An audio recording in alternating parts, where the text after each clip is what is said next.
IISS, and I'm pleased to be joined by four of my colleagues, in no particular order: Amir Hkayem, Director of Regional Security; Air Marshal Retired Sami Sampson, Executive Director of IISS Middle East; Dr. Alexander Bolfras, Head of Strategy, Technology, and Arms Control; and last but not least, Fabian Hinz, Research Fellow for Missile Technologies and UAVs, who has just put out a fantastic piece on our website, IISS.org, on his latest assessment of the limits and effectiveness of Iran's missile strategy. And I'm sure he'll be sharing some of those relevant insights during our conversation now as well. This will be an hour-long conversation, which, as a reminder, is very much on the record. If you have a question, please feel free to insert it into the Q&A function, and we'll make sure to address them as we proceed. Now, before we jump into the assessments of the military campaigns and the more operational dimensions of what we're currently seeing, I'd like to begin by contemplating a little bit how we understand what I think is a seismic shift in the Middle East security order. To my mind, this war, which Israel has started through a surprise attack on Iran on June 13, is the culmination of a paradigm shift that has been in train since at least October 2023. I'll turn to you first, Emil. How should we think about this current moment? Is this another 2003 Iraq War moment, an illegal aggression launched under false pretenses with a view perhaps towards regime change? Or would you characterize it perhaps in different terms? Over to you. Thank you, Hassan.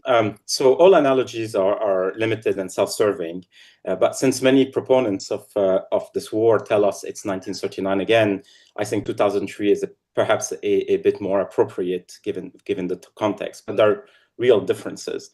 Now, from a regional perspective, people are certainly making parallels with 2003. There are big differences.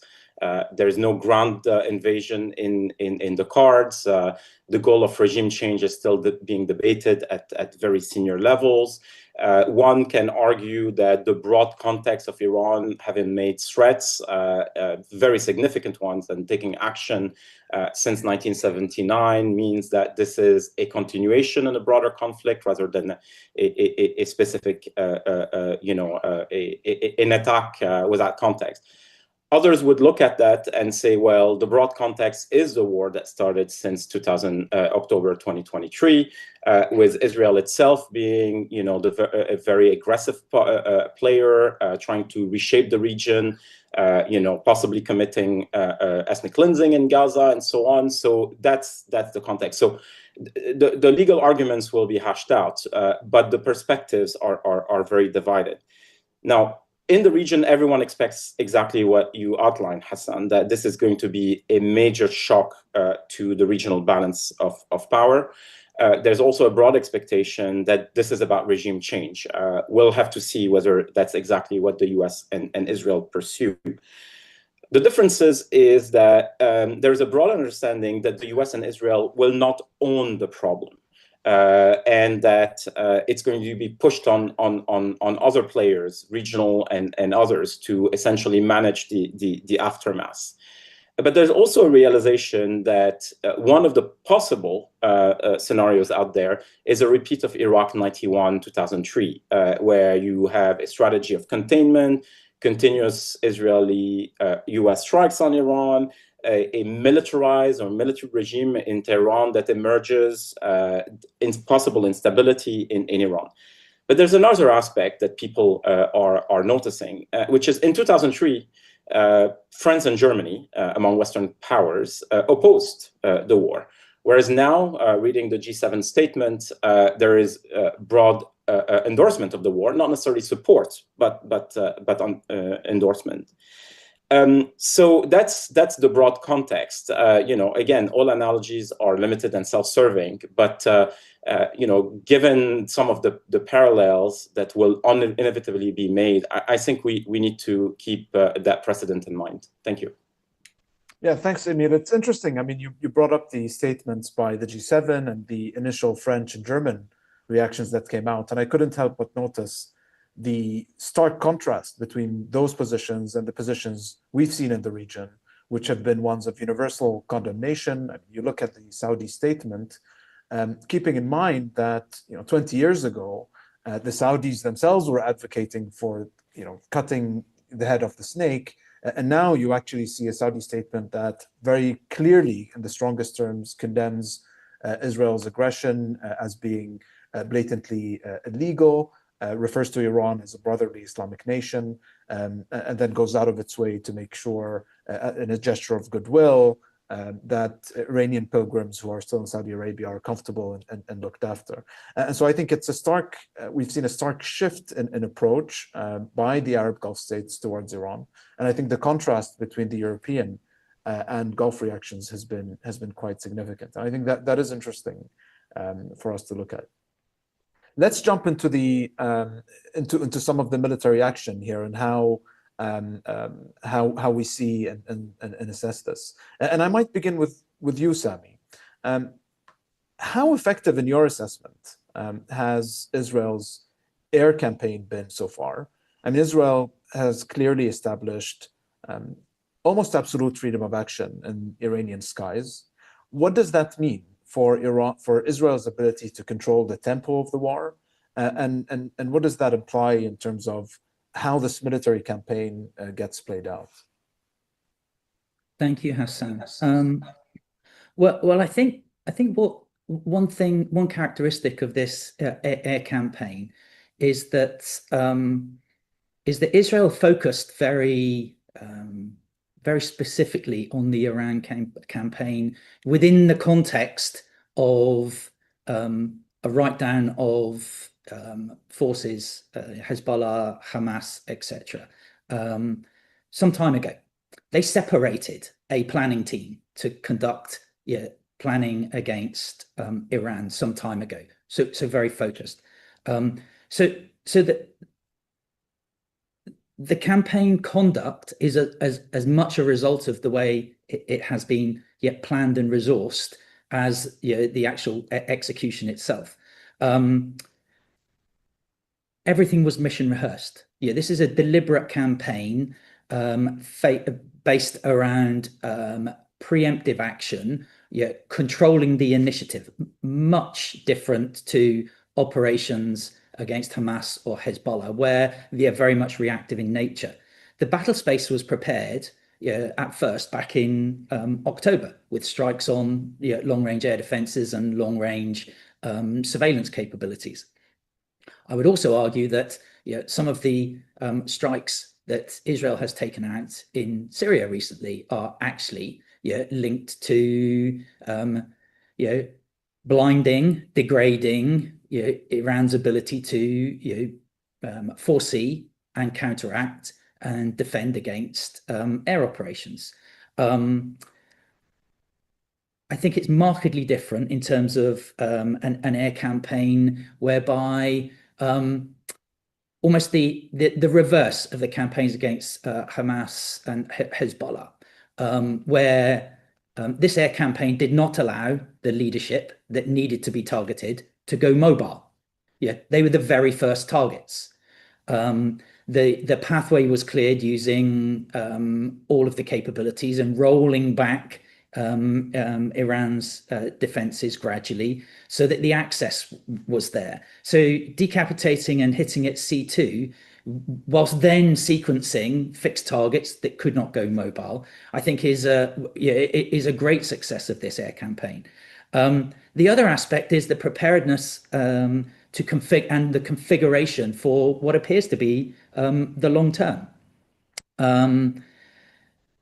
In the first 4 months of the campaign against Hamas, the Israeli Air Force overflew their flying hours and the rate that they could use their airplanes by a factor of 6.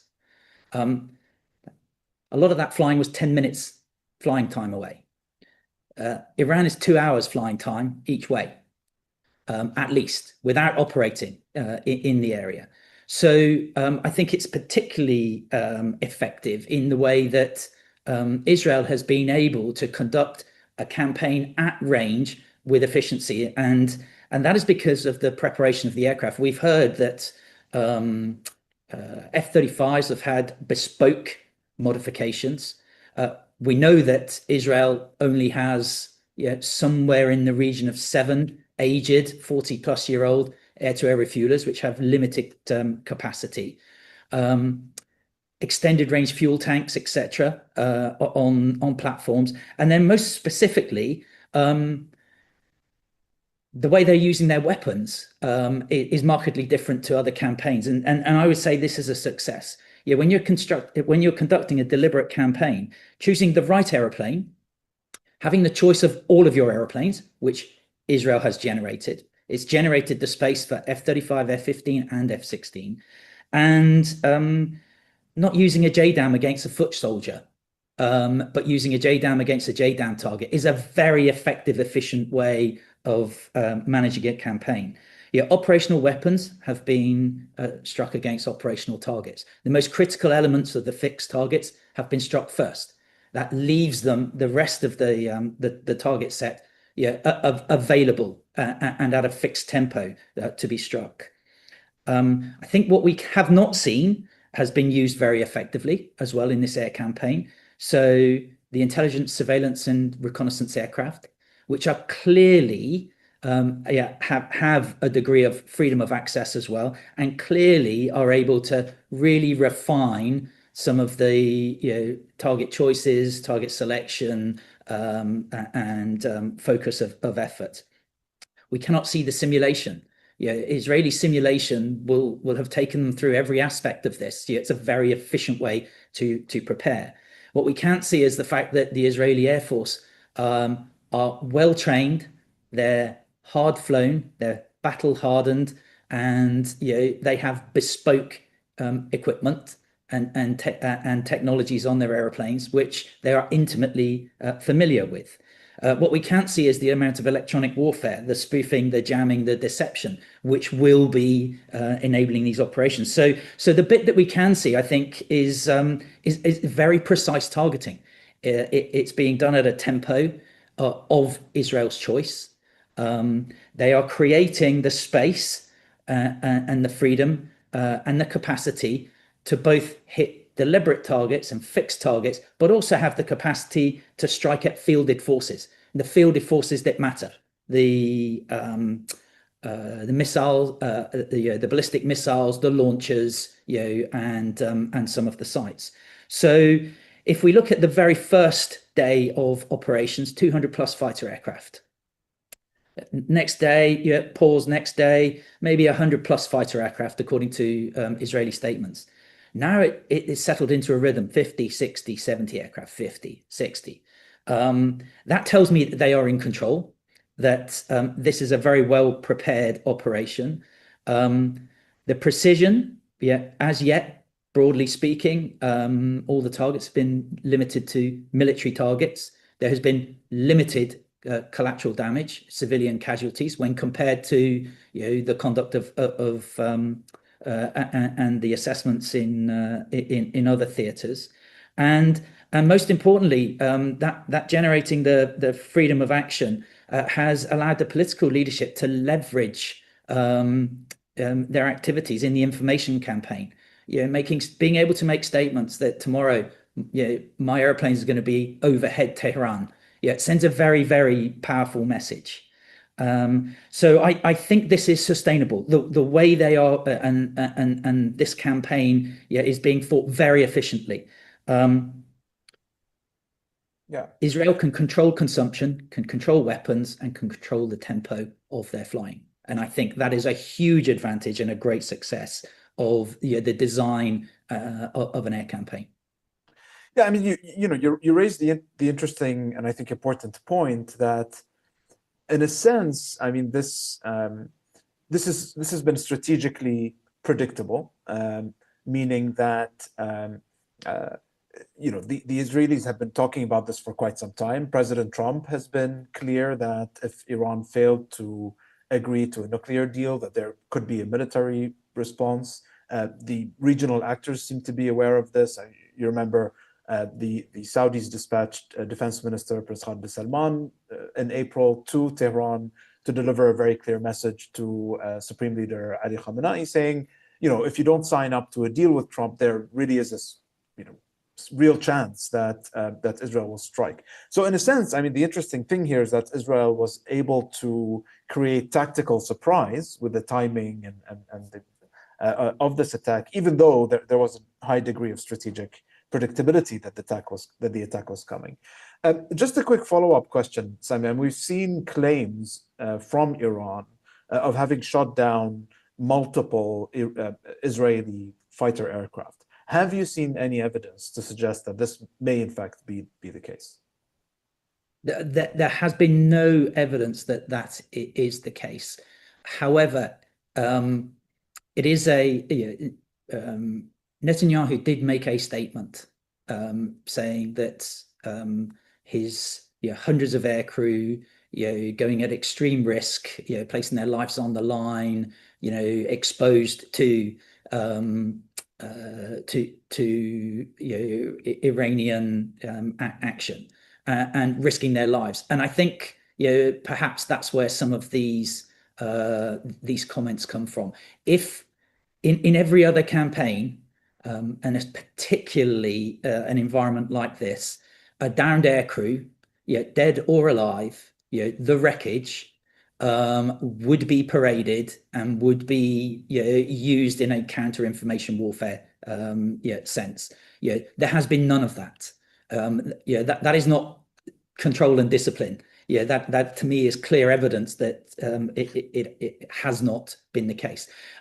It's an interesting point, though. I mean, the characteristic for this campaign is that this is the one part of the armed conflict that we've seen between Israel and Iran's proxies and Iran itself over the past 2 years that Israel has prepared for. That is very clear. They have prepared very carefully for this. Most commentators would say in some of these sort of campaigns that you'll get 60% serviceability out of your airplanes. The Israeli Air Force is claiming 90% serviceability and availability. Most people would say that you'll be aircrew and engineer limited. You have to close down your flying training system, and it puts a lot of pressure on. Israel has graduated 4 classes of fighter pilots and weapon systems officers since October the 7th. That's a half a class less than that they would have done outside of conflict. So the preparedness for this type of campaign it is very clear. I have no doubt that they're equally prepared to recover downed aircrew and deny Iranian access to any downed aircraft. And there's been no evidence that there's been any need for those missions to be operationalized. Thanks, Sami. Let me turn to you, Fabian, for your assessment of the effectiveness of Iran's use of its strategic arsenal, its missiles, its UAVs. Could you put that into context for us? I mean, how effective have they been this time around? And how does it compare to previous rounds where Iran has mobilized previously its strategic arsenal against Israel? Are there any big surprises that violate some of what we thought we knew about this strategic arsenal? Or is this proceeding in a way that we would have expected prior?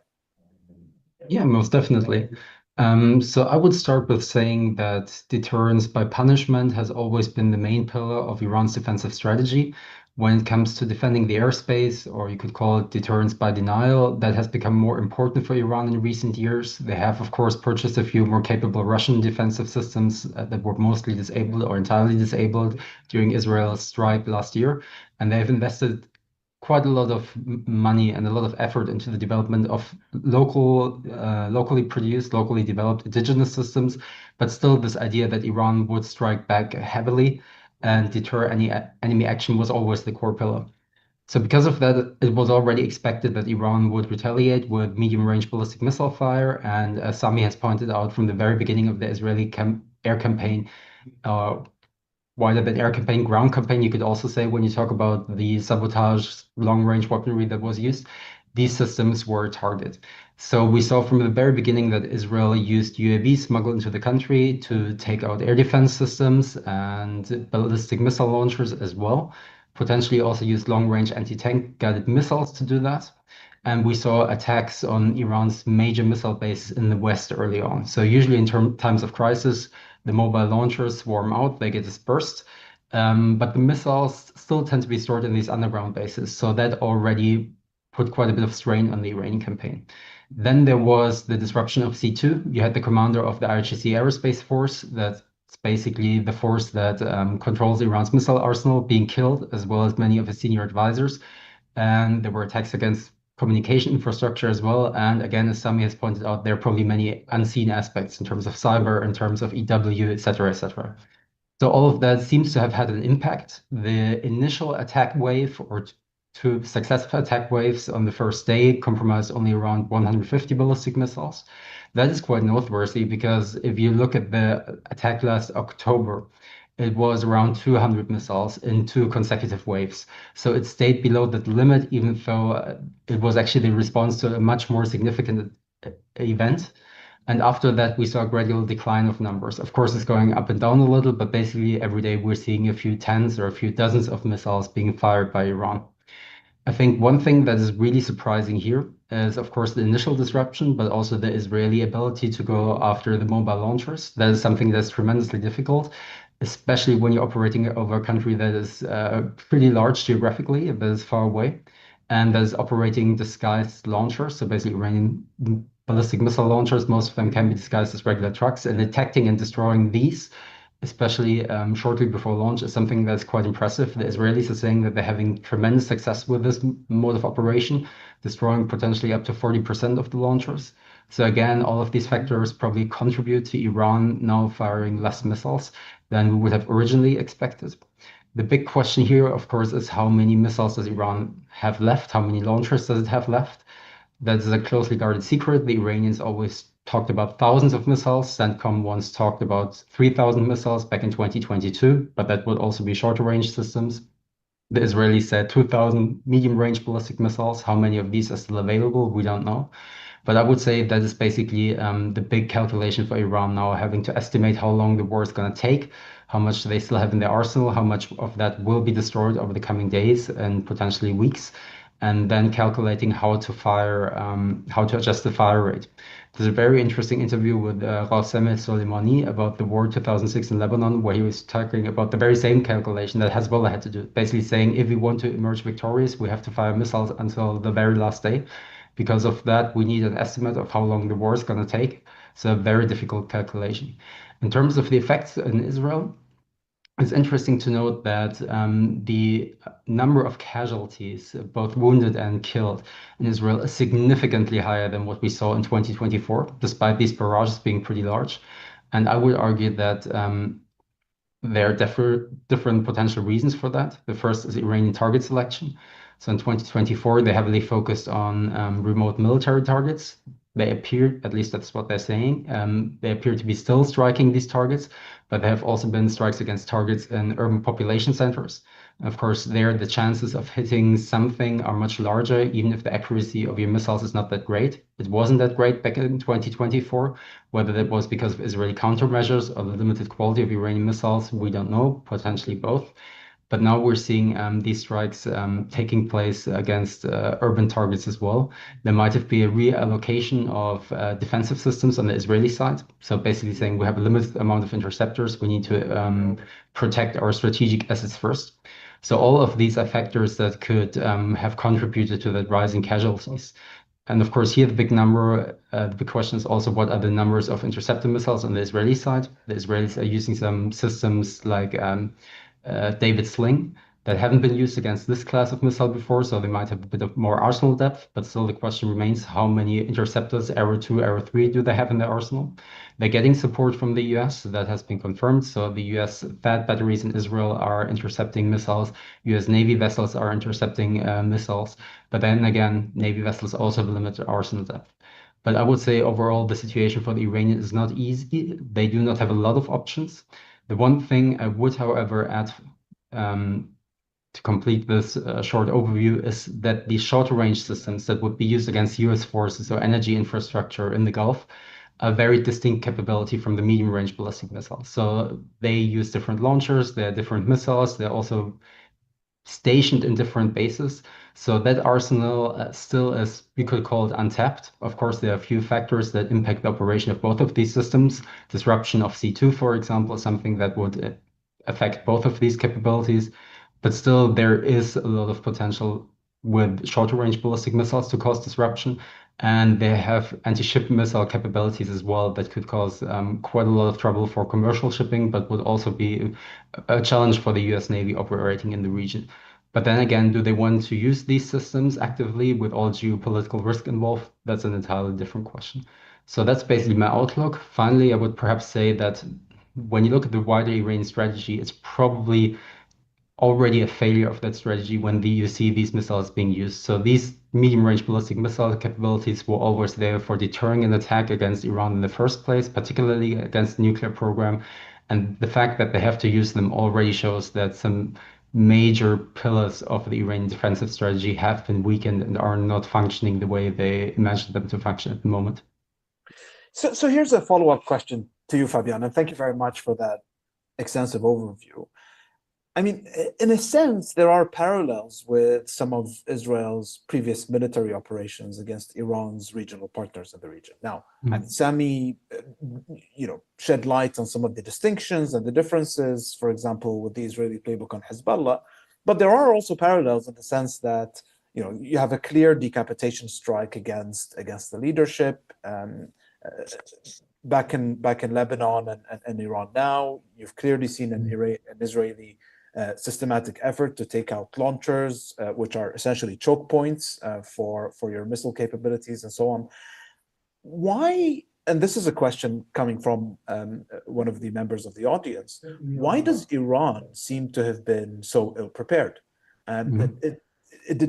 Could it not see this coming? Was it simply caught off guard by the timing because it had placed a lot of faith in the nuclear talks? So how do you explain what really looks like a lack of ability to prepare?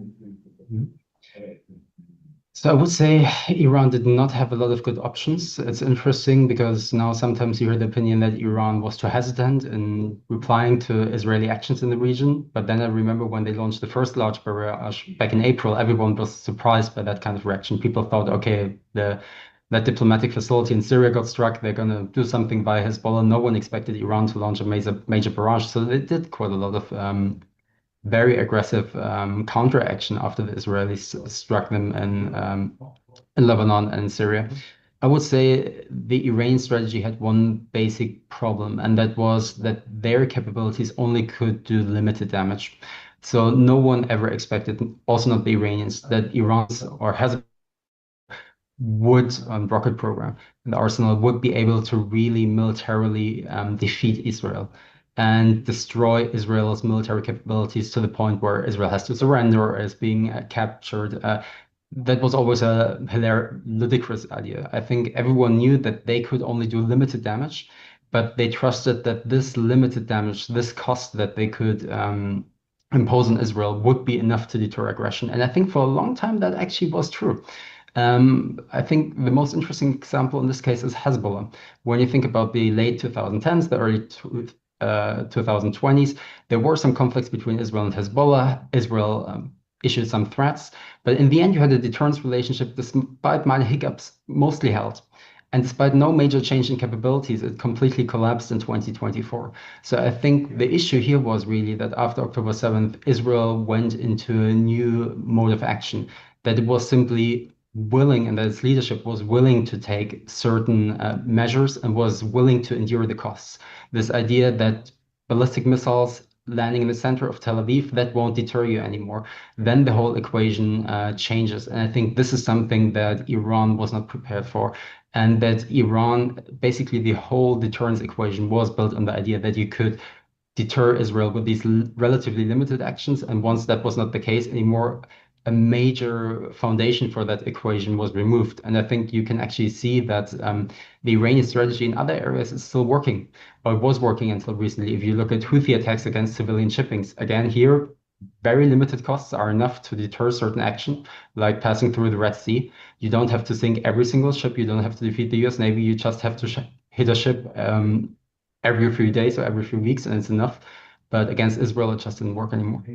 Yeah, and it's clear that Israel's appetite for risk, I think, has changed dramatically over the past 1.5 years, and that in many ways has validated the core tenets of the strategy. That's very interesting. Thanks, Fabian.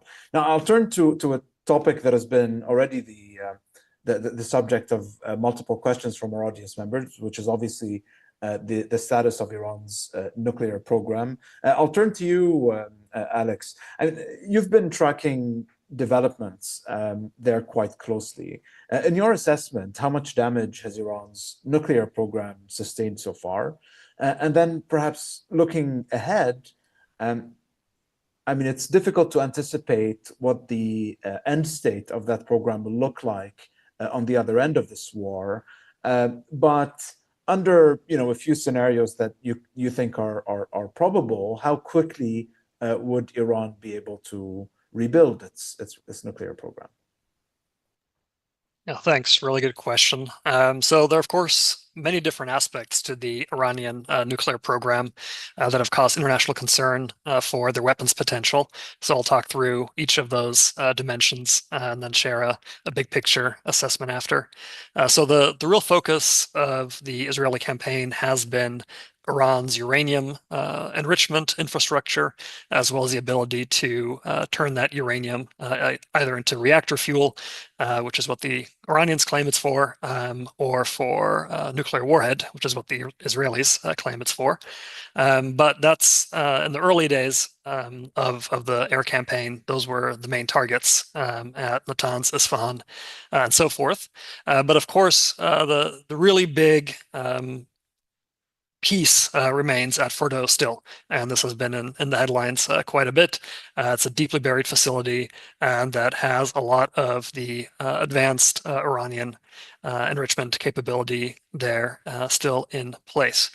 Another kind of question that relates to the uranium side of things is some of the concerns that have been expressed about the Iranian program has been its large stockpile of highly enriched uranium.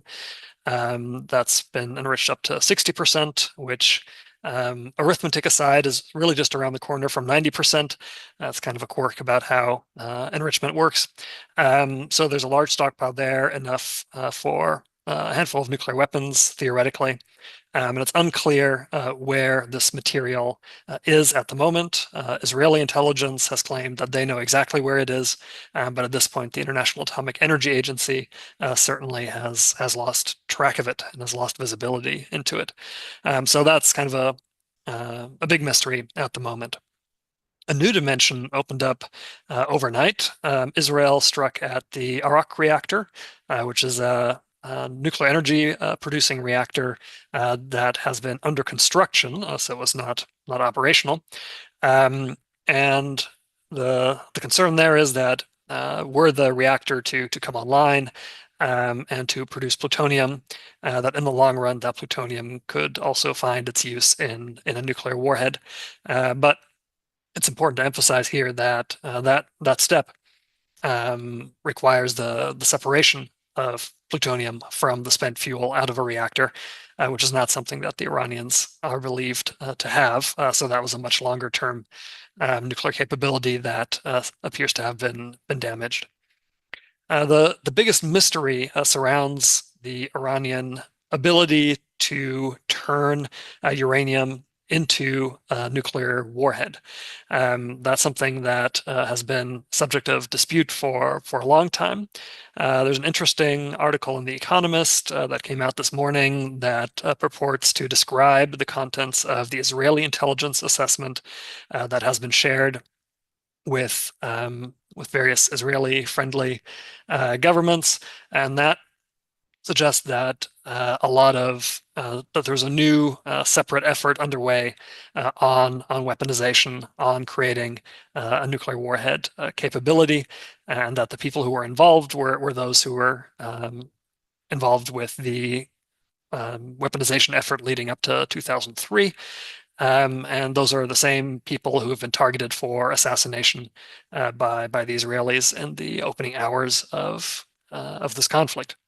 Interestingly, the Israelis also appeared to have taken out some of the documentation, the so-called Iranian Nuclear Archive, of which the Israelis have at least a partial copy.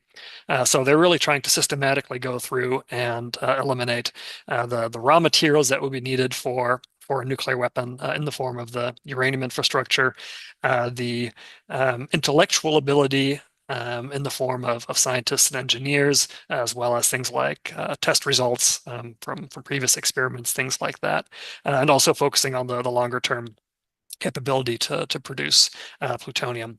But despite these efforts, the Iranian nuclear program has grown quite a bit over the decades. It has existed.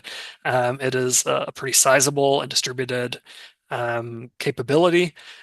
So at the moment, there's nothing that has been destroyed that would make it impossible for the Iranians to reconstitute their enrichment capability beyond what remains at Fordo at the moment.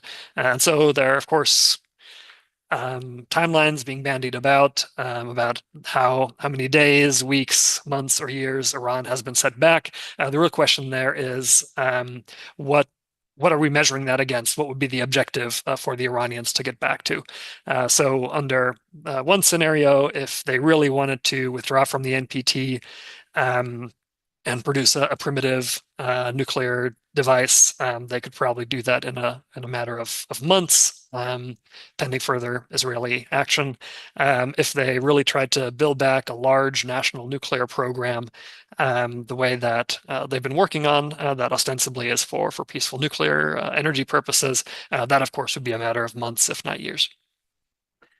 Yeah, that's fantastic, and I think this is just very recently apparently there are reports that Israel may have struck at the Bushehr nuclear reactor. It's unclear how much damage it has sustained, but this is obviously something that's of tremendous concern to all of the Arab Gulf states and Iran's neighbors, because contamination from that plant into Gulf waters could mean the contamination of the critical water resource that these countries depend on. It could mean contamination of the air, and obviously this is a scenario that the Gulf states, I think, probably registers at the top of their sort of nightmare emergency scenarios. But thank you very much for that overview, Alex.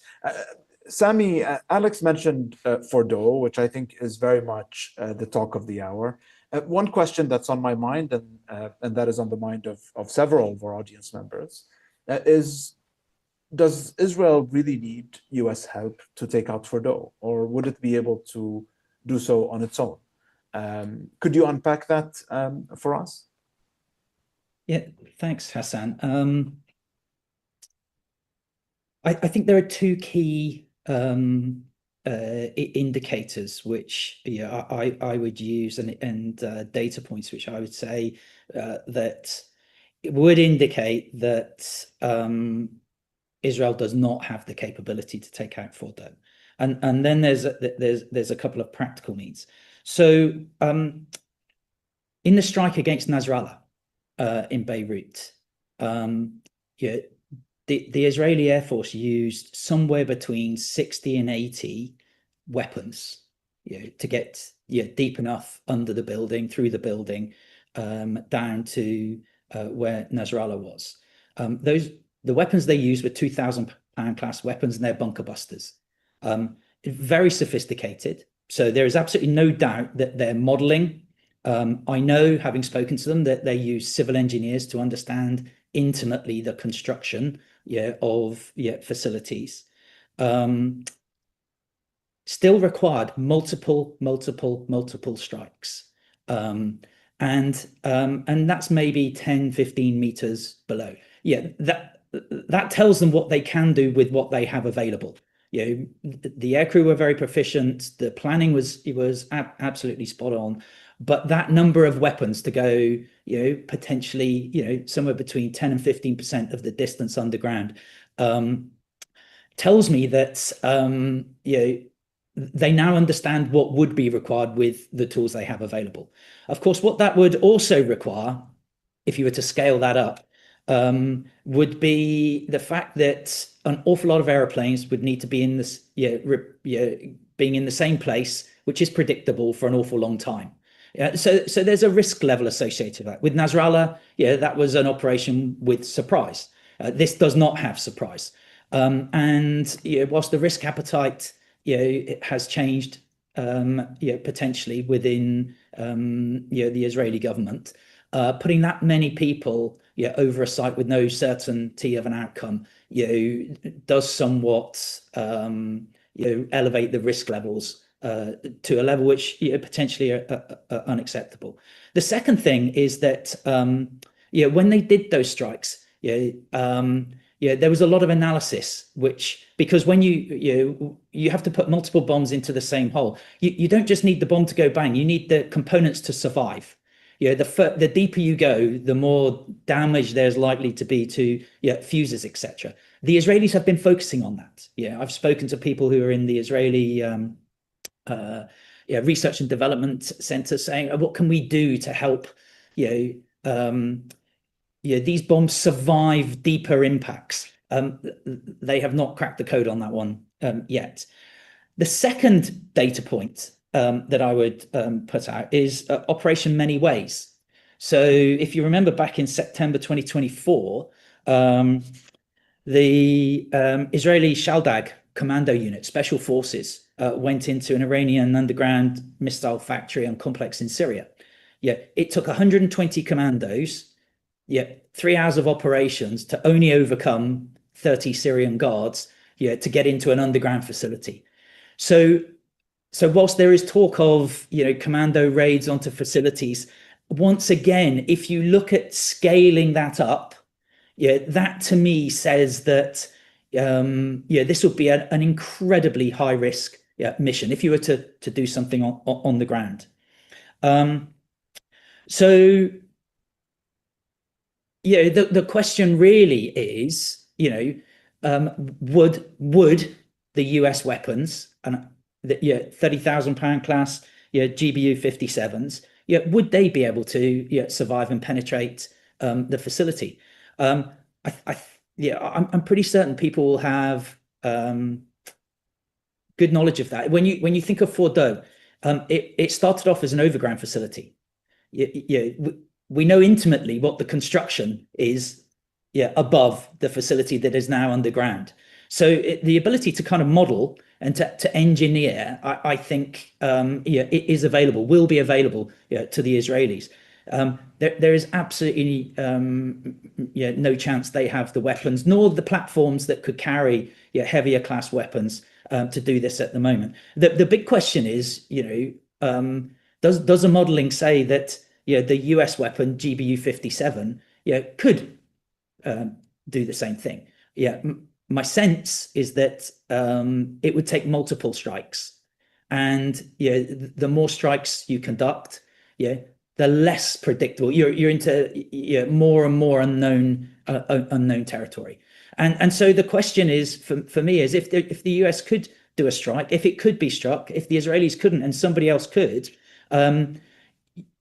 you have to understand what effect you want to create, and can you guarantee that effect?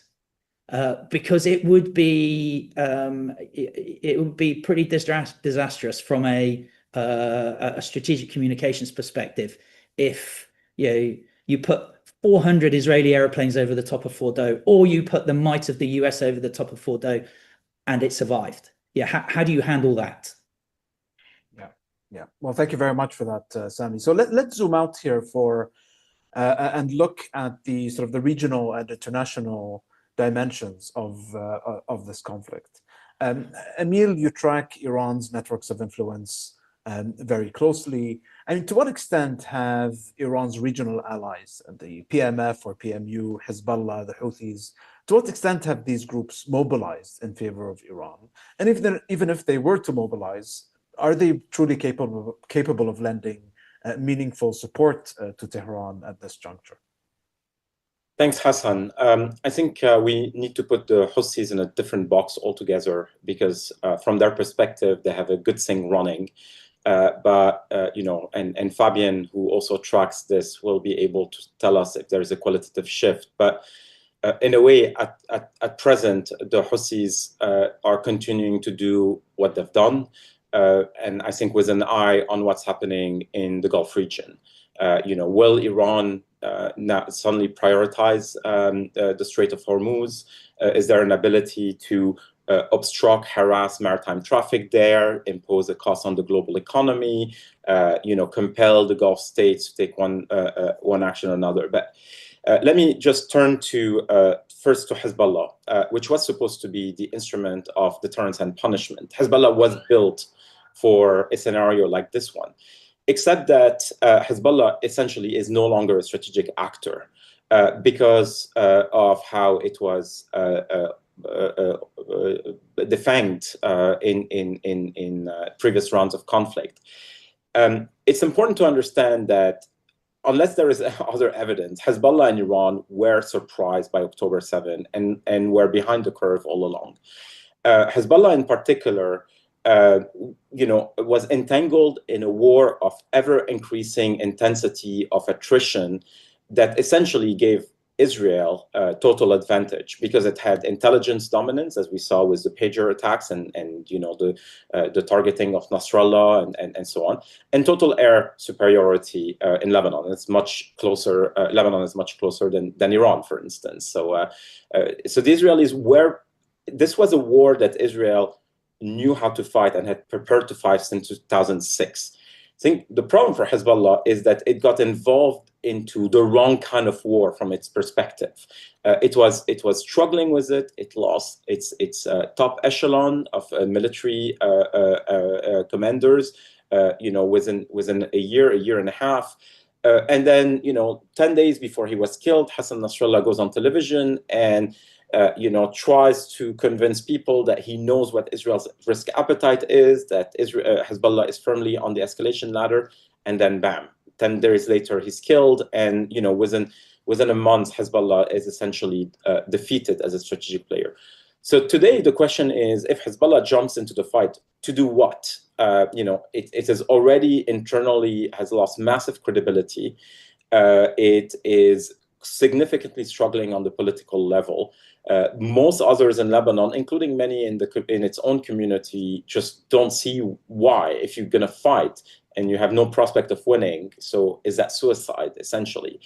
So Hezbollah is so far a non-actor. Now, you can see an extreme scenario where Ali Khamenei, the supreme leader, is killed, or it's a real decapitation one, and you have real hardliners in Hezbollah who say, well, you know what, we're organically linked to Iran. We're not here to live for the day after. We're here to go up with Iran or go down. And that's the moment. But the question is, which capabilities and what concept? Is it just raining fire on Israel, or is it something else? So Hezbollah is really in a massive bind at present. The PMF in Iraq have been, interestingly, mostly silent, I think, because the Iraqis also, the Iraqi government and others, they just don't want it. This is if Iran looked strong, perhaps, and determined and so on, then perhaps some of its allies would mobilize. But now that Iran looks very weak and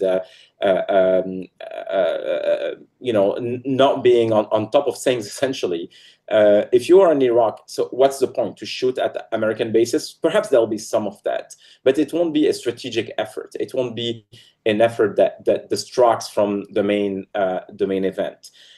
So it is a failure in a way of Iran's deterrent strategy. Alongside the one that Fabian discussed on the missile side.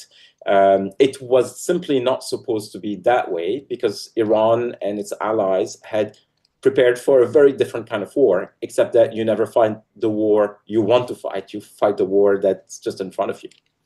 Yeah.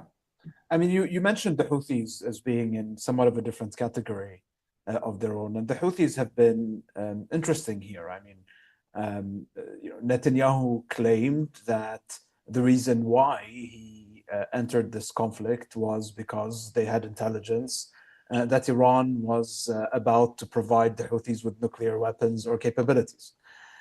Now, Alexander, I mean, how theoretically feasible would a transfer of Iranian nuclear weapons or capabilities be to a group like the Houthis? That's also a really good question. I don't see any real factual basis for the claim that the Iranians would be preparing something like that. I mentioned some of the readouts we've been getting on the intelligence assessment that the Israelis have been sharing with other governments, and nothing in there is reported to suggest anything to do with transferring any nuclear weapons or components to the Houthis. And I would just point out that it wouldn't make a lot of sense for the Iranians to go through decades of trouble to pursue nuclear capabilities and then hand over control over that to another actor. So I don't think there's much to the story. Yeah, well, thanks for that. And Fabian, I mean, on a more sort of realistic note, the Houthis did claim that they have launched coordinated missile strikes with the IRGC against Israel. Do you see real indications of coordination? And then, does that make a substantive difference one way or another? So I think it's quite realistic to see and expect further coordination. We already saw a bit of that last year when the Houthis also fired a few missiles or UAVs as part of the two major Iranian attack waves against Israel in April and October. And I would say the Houthis' advantage is at the same time the Houthis' disadvantage, and that is just geography. They're very far away from Israel. They're basically almost as far away as Iran. And that has a few advantages. Yemen used to be the periphery of the so-called axis of resistance, so intelligence penetration is almost certainly far lower than in Lebanon or in Iran. That makes it more difficult to target the Houthis. The Houthis still have launchers to launch, for example, liquid-propellant ballistic missiles. How many do they have? We don't know, but these are complex systems that you could take out if you had the intelligence. And distance is a challenge that can be overcome, as we're seeing right now in Iran. But I guess intelligence capabilities in Yemen are just not that great. It's not the enemy Israel prepared for years. So that shields them to some extent. But on the other hand, of course, missile and UAV capabilities, especially missile capabilities, get more complicated, more expensive, and as a result, fewer in numbers, the longer the ranges you need to bridge. And that was exactly what Hezbollah's advantage was. There's this great quote by the founder of Iran's missile program, Hassan Tehrani Moghadam, who went to southern Lebanon, and he said, "Why are we even building medium-range ballistic missiles to hit Israel from Iran? They're so expensive. We could just build cheap 150-kilometer rockets, which don't even need guidance, and we can fire them from southern Lebanon into Tel Aviv." So I think this was always the strategic calculus, saying we have this ally that is very, very close to our arch enemy, and because of that, that ally can use incredibly cheap systems. And because these systems are cheap and simple, that ally can build up a tremendous arsenal when it comes to numbers. I mean, if you just talk about numbers, of course, these systems are different in capability. With Iranian ballistic missiles, people are arguing whether it's 2,000, 3,000, perhaps a little less. With Hezbollah, people were talking about 100,000 rockets, 200,000 rockets. And of course, these would be shorter range with lighter warheads, but still it's a different number altogether. And the fact that, as Emil has pointed out, that capability has been defanged makes it really difficult to replace it. And with Houthis, I think the Houthis' strategic communications have been excellent. They had quite a lot of luck in terms of overcoming Israeli defenses. That is also true. But it is the thing that is going to deter the Israelis or impose unacceptable costs to the Israelis.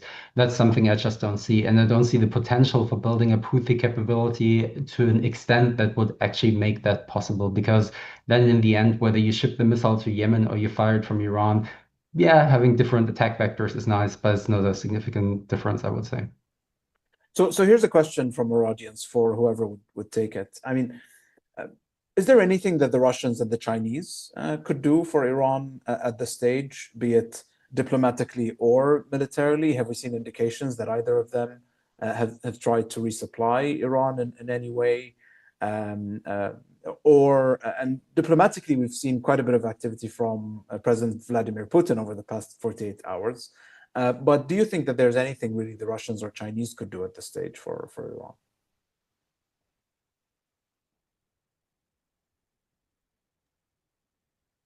Well, let me take a stab at that. In 2022, when Russia invaded Ukraine again, the Iranians hoped that that would be the beginning of some big strategic partnership with Russia and China, particularly Russia. And we saw defense cooperation with Iran providing UAV technology and UAVs simply to Iran, which to some extent explains why Europe this time was much more critical of Iran. I mean, that's one of many reasons, but it's very clear that the Russians don't have the capability or the desire to expose themselves further. In Iran, China is watching from far, I think, with some concern, but mostly with some glee that the US is yet again completely bogged down in the Middle East with massive financial, military, reputational costs and so on. So no one seems to be coming to Iran's rescue. The question is, would Iran at one point try to corral them as part of a diplomatic strategy, emphasizing the role of the UN Security Council and so on? But Trump and Israel are unlikely to really use those kind of intermediaries. They may not even care about either Gulf partners or the Europeans, for that matter. There were rumors that the EU foreign ministers and the Iranian foreign minister would meet tomorrow about that. All this is perhaps for some de-escalation, but it's not going to be the big deal. So if you're sitting in Iran, you don't have that many friends who matter at the moment. Actually, let me requalify this: you have zero friends that really matter at this point. So they're very much in a difficult position, and this axis was overhyped. From a strategic, political, and operational perspective, and now we see, the damage that some of these illusions create. Yeah, thank you very much for that, Emil. I mean, I think one final point that's worth mentioning is this: the potential landing points, the end points, the end state. Where are we likely to end up once the most intense phase of the conflict ends? And I think the possibility of regime change is on the minds of many people, partly because the Israelis have been talking about eliminating the supreme leader, and Trump has not ruled that out. I think if I had to speculate about how Iran's neighbors would view this possibility, I mean, the only scenario in which this potentially could be a net positive for the region is if we see the Iranian state survive, but with a regime that is moderate and more peaceful and in sync with its neighbors. Now, in my sort of layman's opinion, I think that possibility does not look very elevated.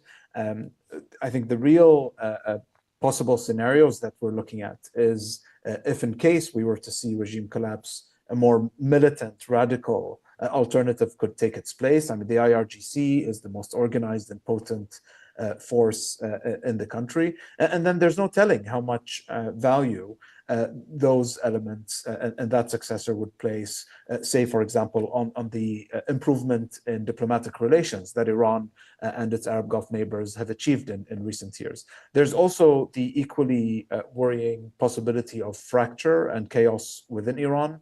And I don't suspect that Iran's neighbors would want to see a failed state on their eastern flank with loss of central state control over considerable stockpiles of UAVs, missiles, and nuclear and other components stockpiles. So I think it's, to my mind, but that could be my pessimistic bias, a very bleak situation ahead, pretty much however this is likely to end. This is all we have time for. Thank you very much for joining us throughout this 1-hour discussion. Thank you to our panelists for their time and for contributing their thoughts.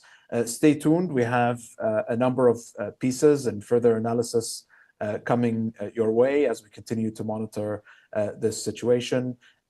Take care and see you again very soon. Thank you.